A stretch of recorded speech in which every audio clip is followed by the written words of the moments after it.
What's up, YouTube?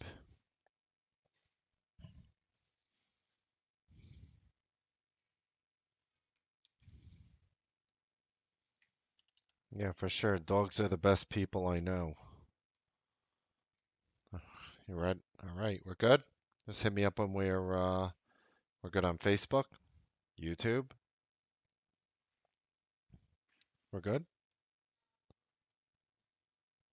We're good. Ladies and gentlemen, my thoughts on Disney. It popped today. Cisco earnings, the Ameren follow-up, why mechanical trading systems fail, my P&L for November, and a 19-year trader finally makes it. His story, as well as my algo levels. I am Mark Melnick. This is the Newsbeat Show.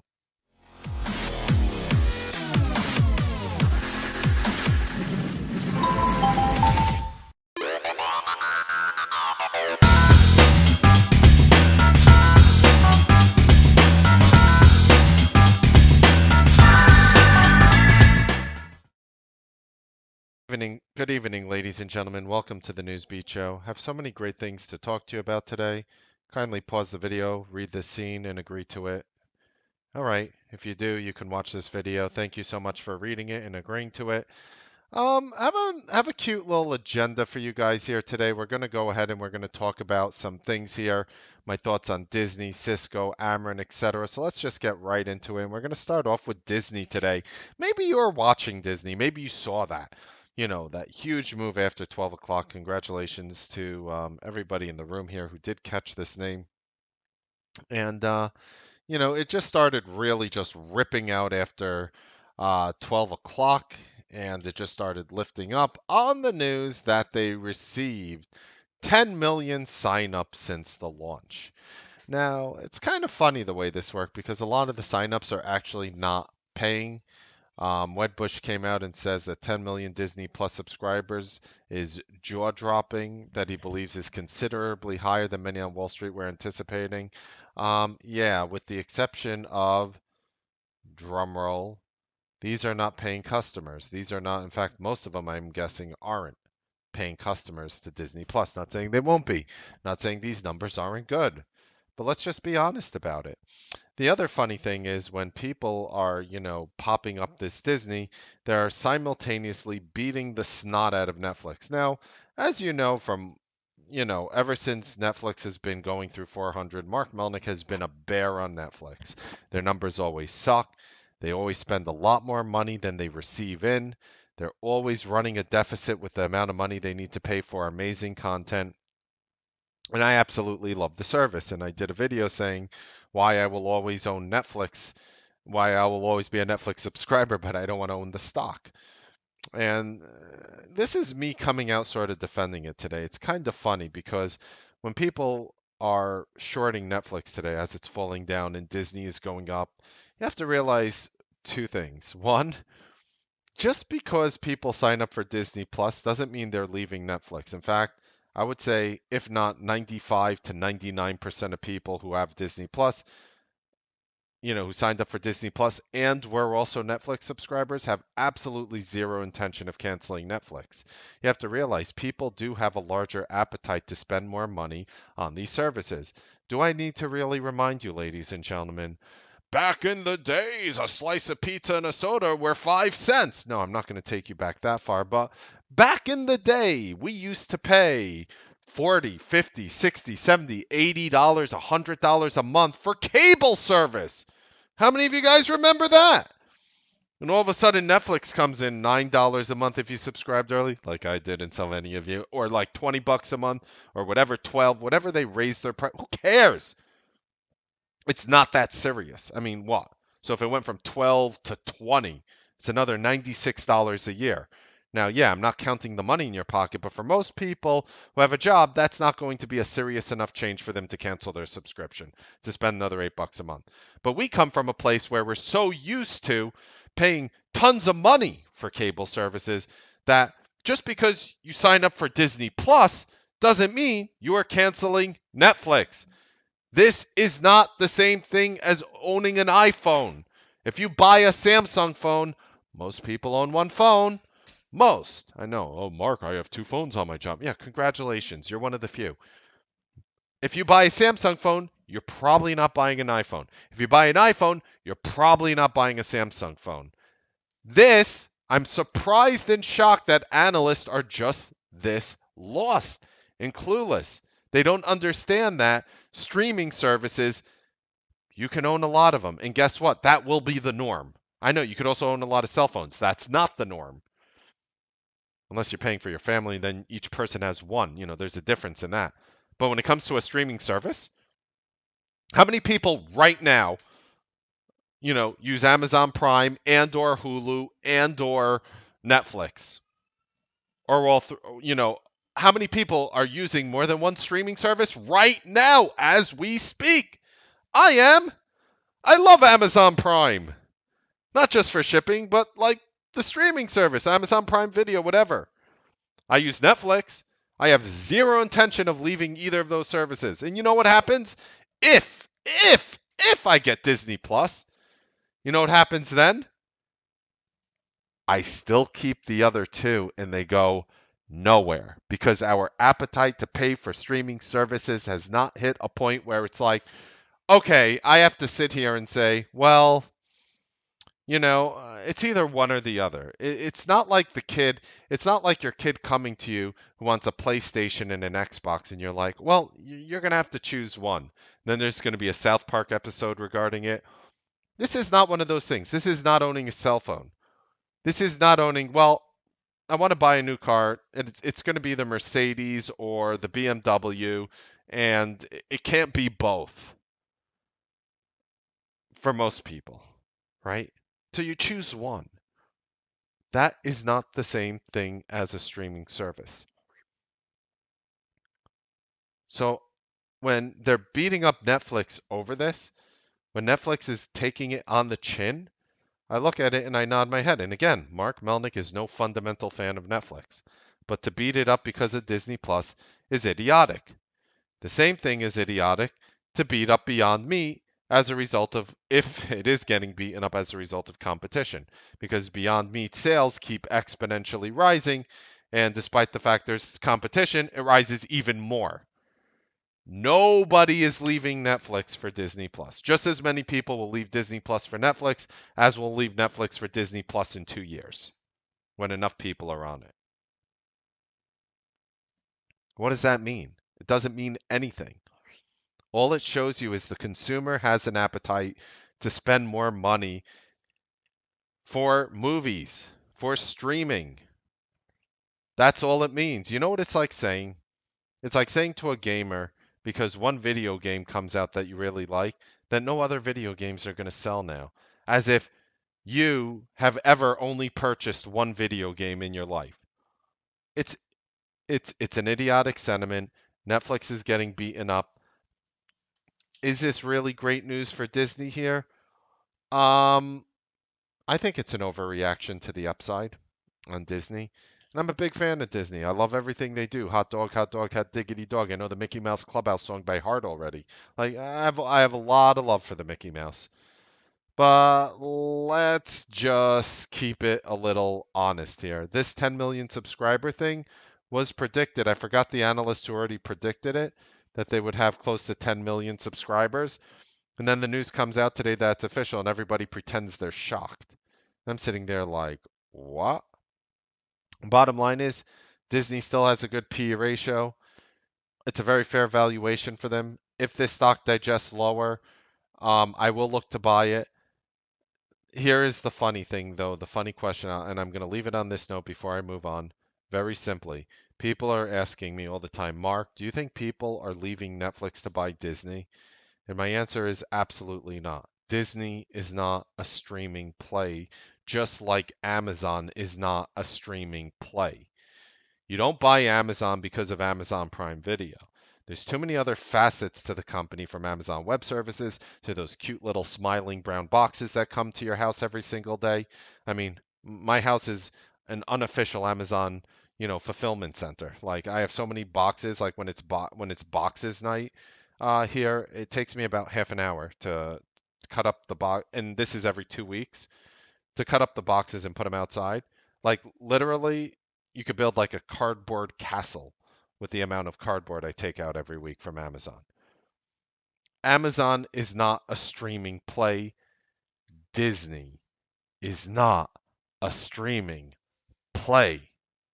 It also has a streaming service. It's not a pure streaming service. So to see money flow out of Netflix for Disney, I highly doubt that's going to be a thing. Yes, people are buying Disney. I doubt it's the people saying, let's dump our Netflix and buy Disney. No, no, I don't think so.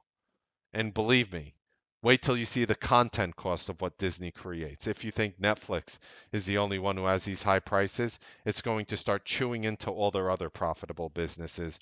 Don't be delusional. Don't be delusional and think like this is going to be nothing more than a money sucker early on for Disney. Don't think Disney figured it all out where they're coming in and they're just, with their hands behind their heads making billions every single year off the service, net profits. That's just not going to happen. They're going to lose money. How about we just talk honestly about that? Nobody wants to talk about that now. My thoughts on Disney. All right, next, Cisco earnings. Let's talk about Cisco earnings here. So Cisco getting a little bit slammed in the face after hours here. As we accurately predicted here, the numbers were going to suck. Let's go through them and see how I feel about them now. 84 cents a share. That beat the 81 cents expected. Psh, 13.2 billion. That beats the 13.09 billion expected. Psh, but how are your future projections? And yeah, you see some silly prints here, so it looks like, tails. The stock is trading at 46.02, closed at $48.46. This is what it all comes down to. For next quarter, they said they were going to make 75 to 77 cents versus the 79 expected. That is pretty bad. They see Q2 revenue on 3 to 5% decline year over year. The consensus was 12.77 billion. CEO Kelly Kramer, that's the CFO. I was about to say, oh right. Um, Chuck Robbins is the CEO of Cisco.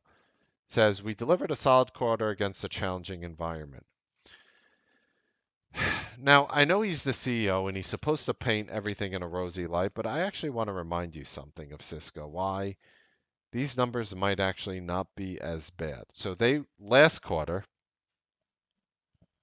they said they were going to make 80 to 82 cents a share. They said they were going to make 80 to 82 cents a share last quarter for this quarter coming up. So last earnings season, they predicted they were going to make 80 to 82 cents a share here.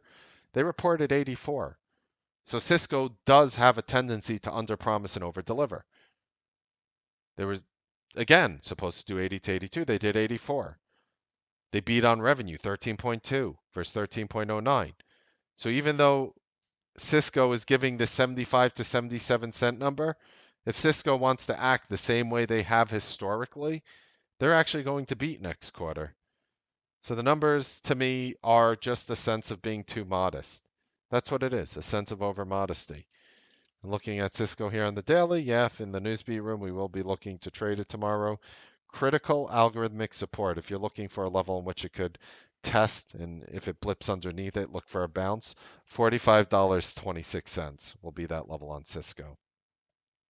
How about an Ameren follow-up? Step 3 on our list, Ameren follow-up.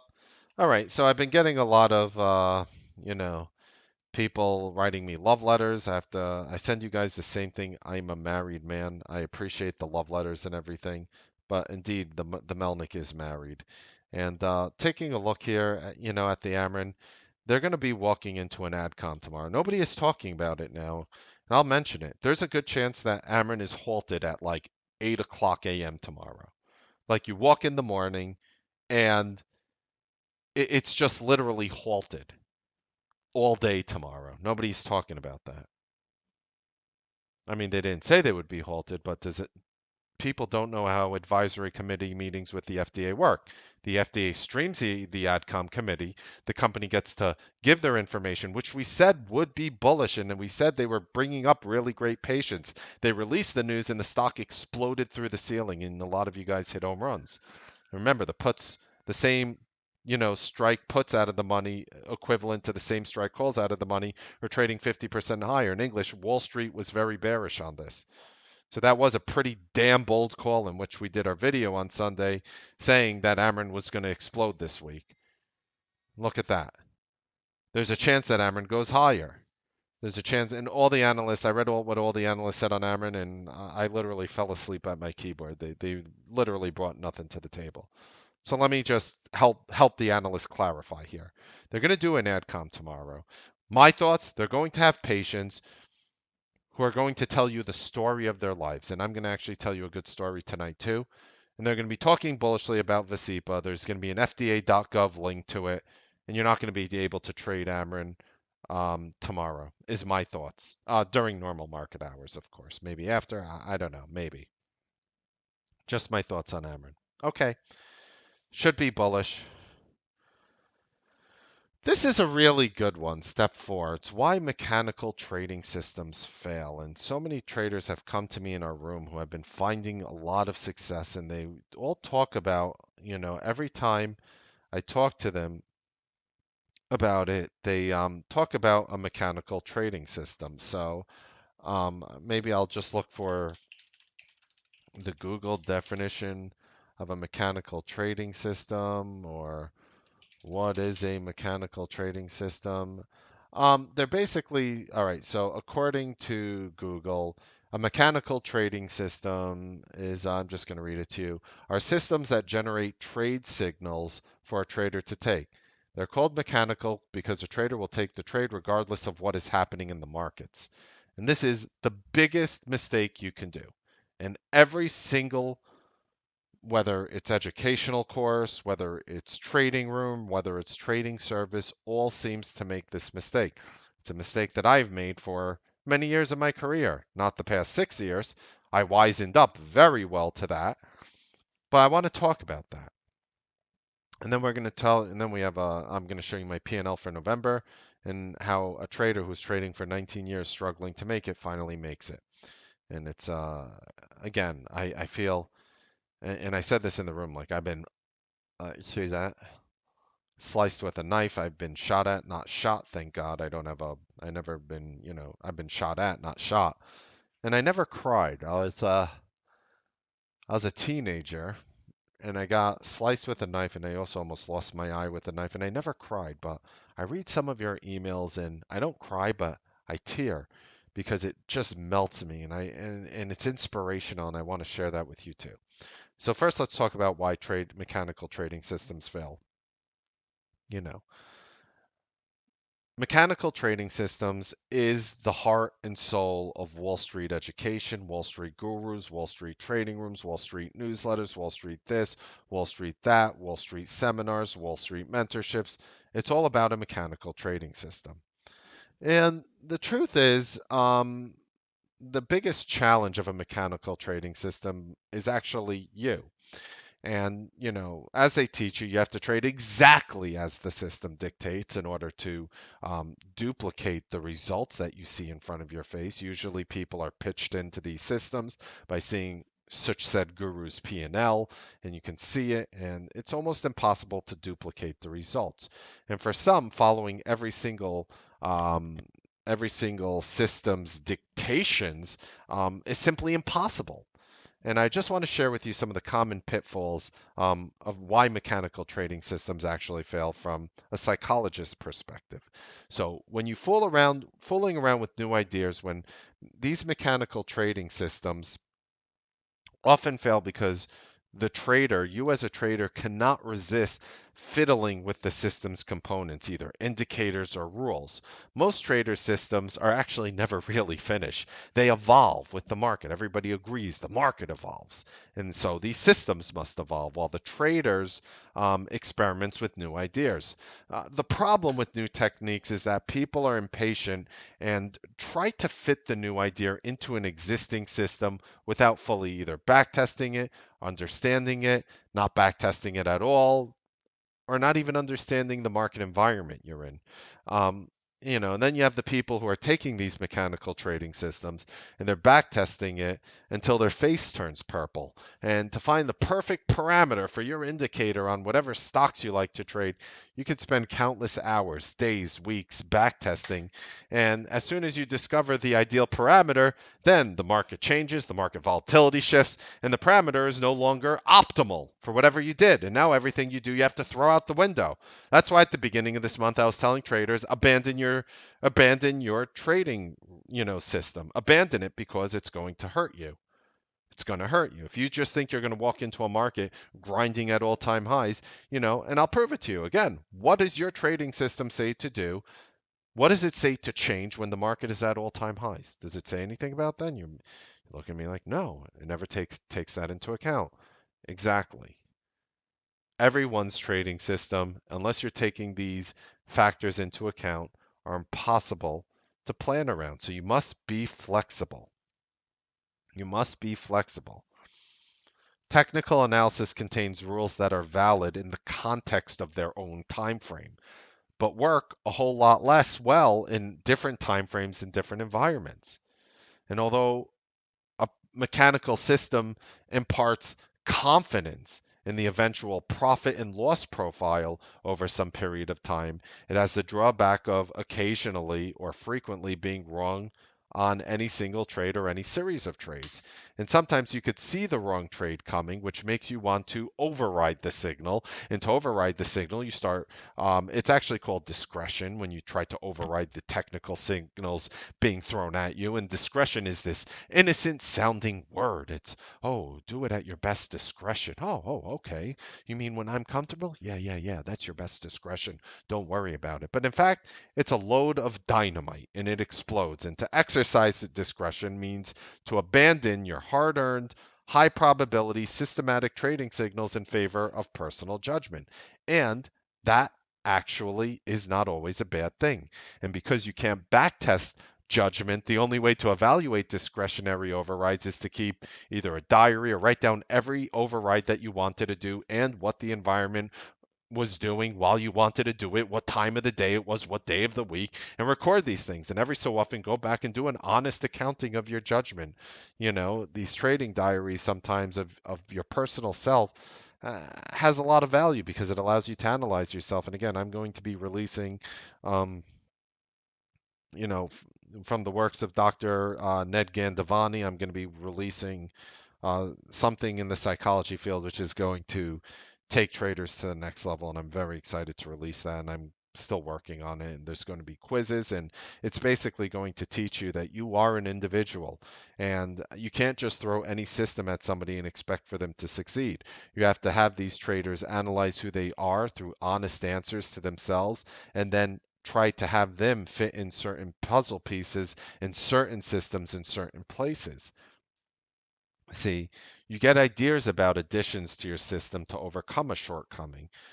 Your diary becomes a wish list. And then while perusing the technical literature in which you wrote, you can see a gem when you come across it. And it's the solution to an issue that you have on your wish list. And you may discover that your eye was detecting patterns that mathematically based indicators don't catch. And if you had a feeling you should stop out of a position, but your indicators didn't agree. And in retrospect, you can see a pattern that was correct.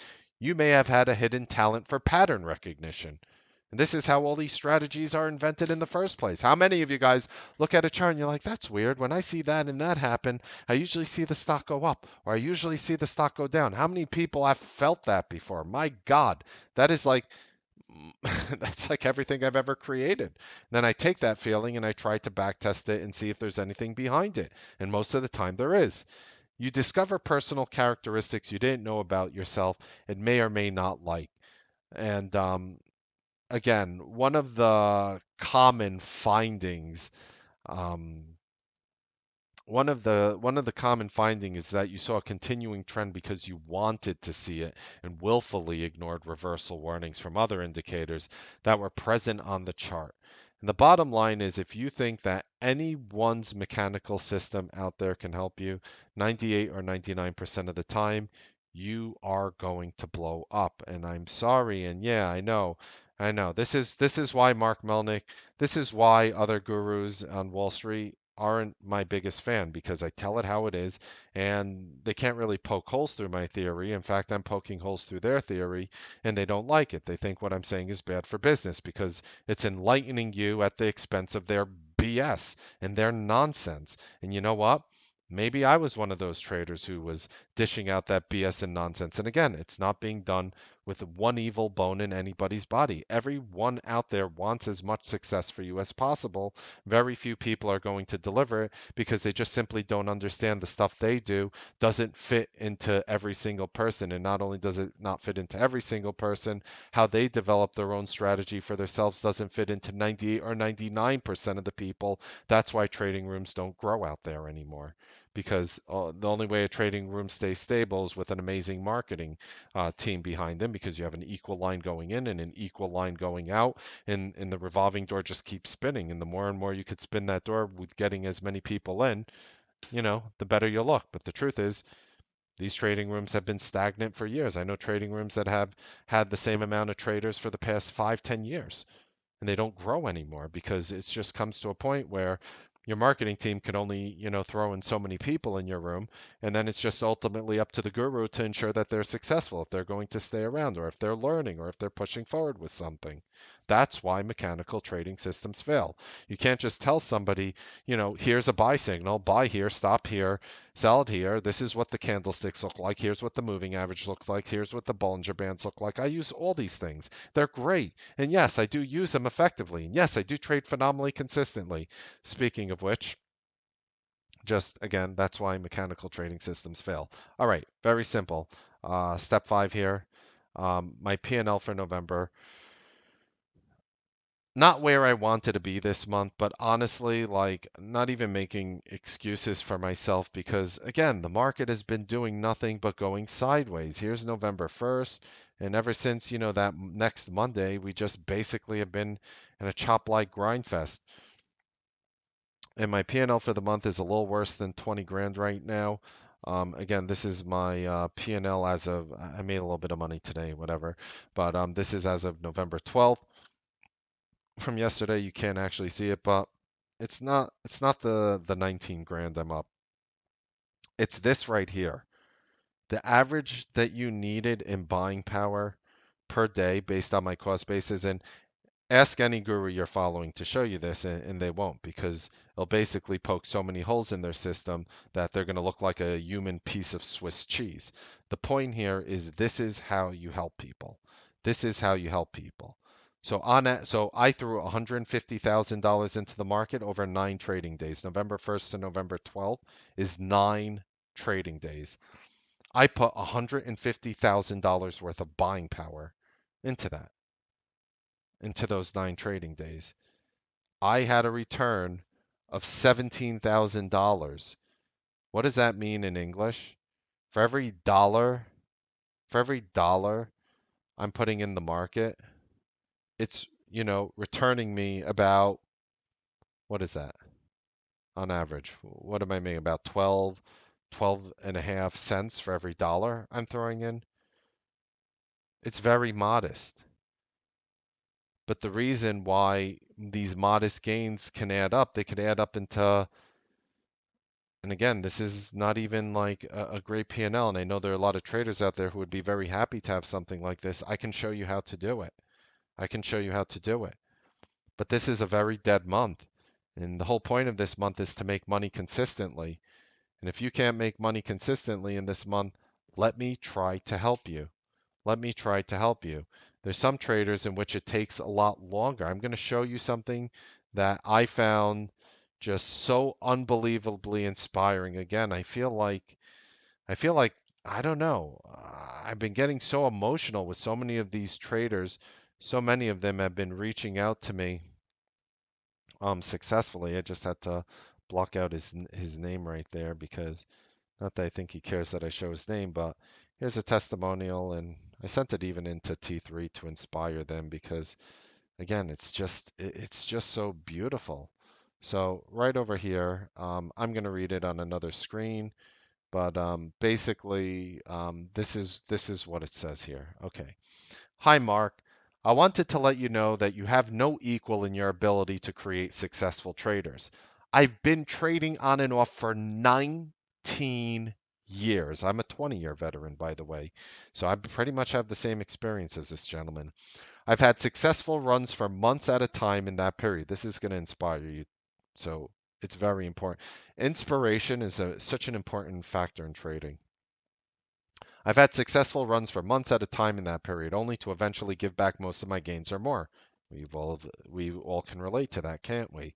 Each time I did this, I would walk away in disgust for a while until I found a new method or course that I thought would finally make me successful. I've taken many courses over the years, but none could produce consistent results for me until I found the Newsbeat room. I've been in the room for about a year and a half. Like, oh my God, year and a half.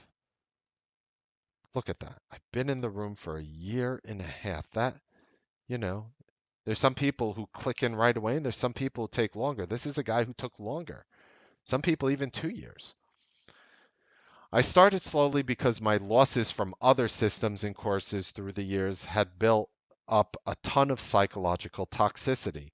I didn't even realize that until you explained its causes and effects.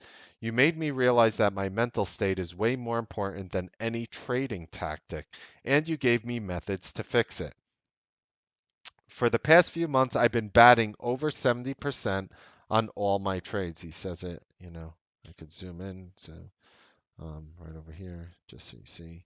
He says, for the past few months, I've been batting over 70% on all my trades. He broken out of the 4357 paradigm. All the systems out there, I haven't met one room on Wall Street, one guru on Wall Street. I was included in this for three. I was part of this for 6, 7 years. I was part of this group of gurus. Every single guru on Wall Street puts you in the 4357 paradigm that I have met. I was there. I just realized what I was doing was wrong, accepted it, and decided to grow. So it's not just me who bats over 70. I'm batting well over 80, 85% in this environment, 90% maybe. But he's batting over 70%. That is a very, very, very important, thing to his psychological success, by the way. At this point, I only have to start increasing my position sizes to finally become the successful trader I hoped I could be. I can't believe the luck I had in finding you. You are the most giving and compassionate mentor a person could have. You truly care more about the success of your own members than your own. Thank you for saying that. That means a lot to me. Your willingness to reach out to individuals to get to the heart of their trading issues is truly unbelievable in the world of grifters and scam artists populating the financial education industry. Your high conviction trade ideas are as close to a guaranteed win as possible. Where did he say that? This is what I'm telling people who want to be prop traders. And I know some of you reached out to me. Soon I'm going to have a link for you guys that show the prop trading services I like out there. Read that. Your high conviction trade ideas are as close to a guaranteed win as is possible. You also taught me how to capitalize on them and even gave me the software setup to do so. I am eternally grateful for all the knowledge and fortitude you have given me. I am now on the verge of becoming a successful full-time trader, a goal I've been fighting so hard to achieve for all these years. You are simply the best. Sincerely, gentleman who wrote this. And yeah, just, I mean, this is why I do what I do. It really is. I know. Here I am again. I promised myself I wouldn't do this. Damn it. I mean, when somebody says that to you, it just ah, it tells me why I'm doing what I'm doing. Again, I'm a seven-figure trader. I honestly do not need to do any part of this job whatsoever. I do it for this. If people ask me like why you do your job, you know, and you could ask anyone in the Newsbeat live room like, Mark, you'll make so much more money if you just don't broadcast and just do your own thing. And I have people in the room who ask me that. It's because of emails like this. It's because of emails like this is why I do what I do. There is no other reason. There's no other reason. It's just emails like this, like taking a psychologically toxic trader who's been trading on and off for 19 years and getting to the point where he can send me this email earlier today. He sent it at 1:42 p.m. today. So that's a 19-year trader finally making it. God bless him, and he knows I'll always be there for him no matter what, whether he's in our room or not. He's Newsbeat family for life. Algo levels. All right, here are tomorrow's levels today. They don't always hit. A lot of time they do. A lot of times they don't.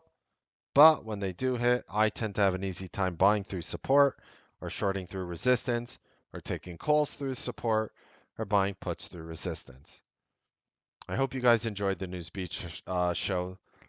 Do you like how we organized the show today with the whole, drop down? Is this something you would like to see in the future where we just, give you the whole agenda for the day?